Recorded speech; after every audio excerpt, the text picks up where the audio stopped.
Hey guys, it's Ted with OAXRAY, and today we're going to talk about Amazon's new attempt to get you to lower your prices.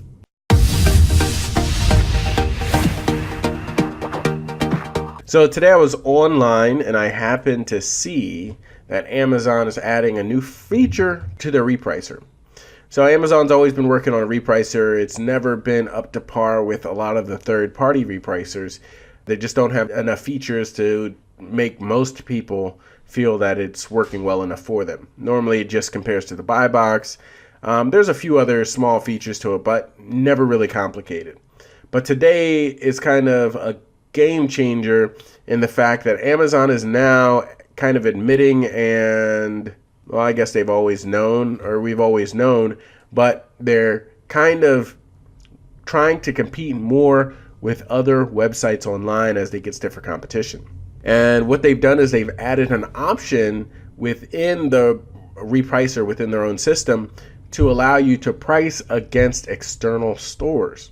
So what this means is Amazon has a whole bunch of other stores mapped to the Amazon product pages. So let's just go over to toysrus.com, see what that looks like. So this is the invisible hand application. Whenever you go to a page that Amazon recognizes, it actually compares the pricing on that page to the pricing on Amazon.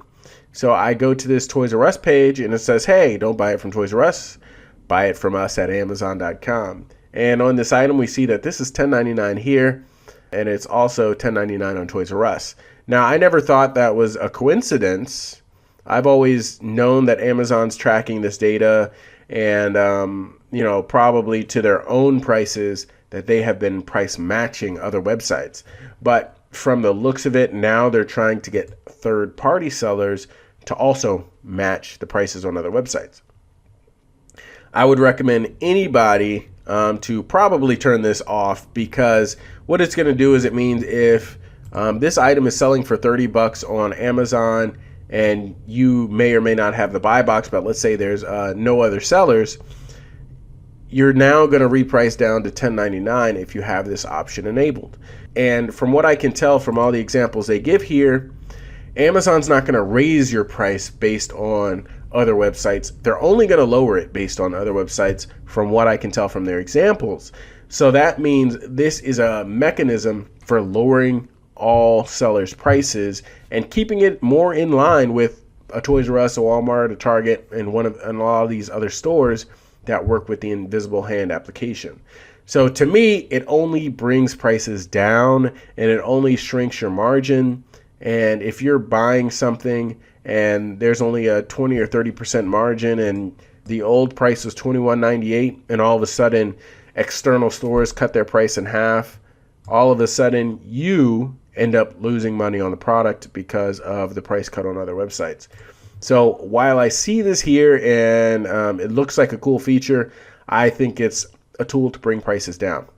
Now there is one kind of back end part about this that can get really tricky, and that is if Amazon starts basing the buy box not necessarily only off of the prices on their website, but if they start basing the buy box off of other websites. So let's pretend you decide to sell this.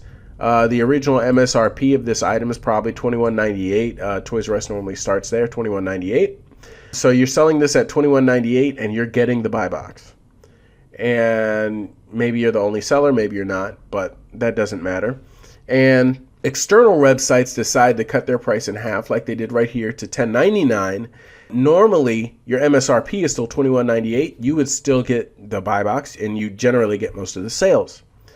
If they decide to make a change, which I think might be coming, what they're going to do is they're going to say, well, even though you're at MSRP, Walmart, Toys R Us, Target, and all these other websites have actually lowered their price. So now you not only have to compete with other Amazon sellers, but now you have to compete with other marketplaces if you want to stay competitive and if you want to keep the buy box. And they might actually start shuffling around some of the search results based on that.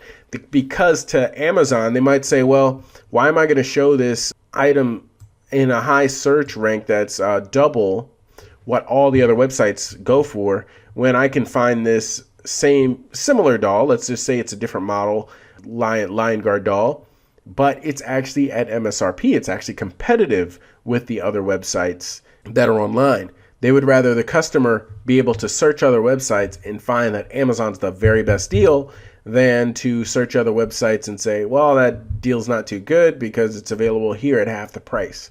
So that's what I kind of think is going to come out of this. I think that it's going to be more and more not only based off of Amazon, but it's also going to be starting to be based off of other websites. And this is just another way for Amazon to kind of take over the internet, as they can compare prices and they can start encouraging third-party sellers to price lower and actually price competitively with eBay or Toys R Us. They can actually grab even more of the market share because more people are going to stop even searching other websites if they can get a better deal on Amazon, get it quicker. And that's what Amazon's all about, getting as many items sold as quickly as possible, even if that means you lowering your price. So you have to make sure your margins are as large as possible just in case these changes might take effect. Thank you guys very much. Have a great day and make some money with OAXRAY. Please like and subscribe. And if you have a question about Amazon, put a comment down below and I'll make a video about it as soon as I can.